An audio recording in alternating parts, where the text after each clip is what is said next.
स्वराज्य संस्था निवडणुकांचा आता सगळं बिगुल वाचलेला आहे. आज शरद पवारांनी एक महत्त्वाचं विधान केलं आहे. स्थानिक पातळीवर आपला पक्ष भाजप सोबत लढू शकतो असं एका ठिकाणी बोलतात. सोबत भाजप सोबत मी ऐकलं नाही पवार साहेबांचं वक्तव्य. कारण आम्ही आज सकाळी कोल्हापूरमध्ये मुंबईवरनं आम्ही आदरणीय एकनाथजी शिंदे साहेबांना आम्ही एकत्र आलो आणि माननीय पुढारीकार जाधव साहेबांच्या कार्यक्रमाला आम्ही गेलो आणि तिथून पक्षाच्या गटप्रमुखांचा मेळावा होता. तिथून आता माननीय शिंदे साहेब मुंबईला गेले आणि मी माझ्या मतदारसंघात निघालो. त्यामुळे पवार साहेब काय बोलले मला काय पाहता आलं नाही. पण आता हे काय बोलले नेमकं बघावं लागेल, कुठल्या संदर्भानं बोलले. त्यांचं म्हणणं असं आहे की स्थानिक पातळीवर समीकरण वेगळे असतात आणि त्यामुळं भाजप सोबत लढू शकतो. मला माहित नाही, मी त्याच्यावरती मला बरोबर त्याचा हेच नाही, काय अंदाज देता येत नाही त्याचा अर्थ काय लावायचा.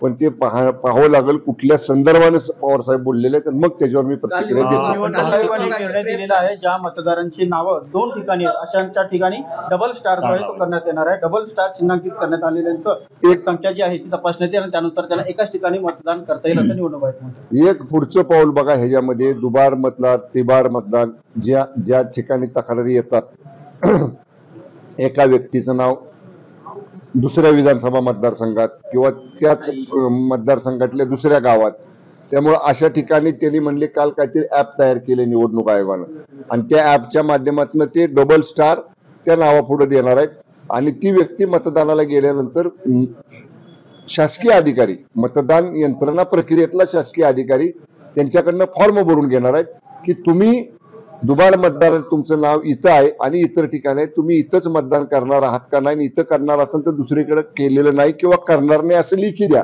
एक काय म्हणतो त्याला आपण, एक पुढचं पाऊल ह्या दुबार तिबार मतदार नोंदणी संदर्भातल्या ज्या तक्रारी आल्या होत्या त्या संदर्भातल्या निवडणूक आयोगानं उचललेला आहे. एकीकडे मनसे आपण पाहतोय की महाविकास आघाडीवर जाण्याची त्यांची इच्छा आहे, पण दुसरीकडे आपण पाहतोय की काँग्रेस मात्र मनसेला सोबत घ्यायचं नाही अशा प्रकारच्या भूमिकेत आहे. कसं पाहता तुम्ही? महाविकास आघाडीतला हा प्रश्न आहे, महायुतीतला नाही.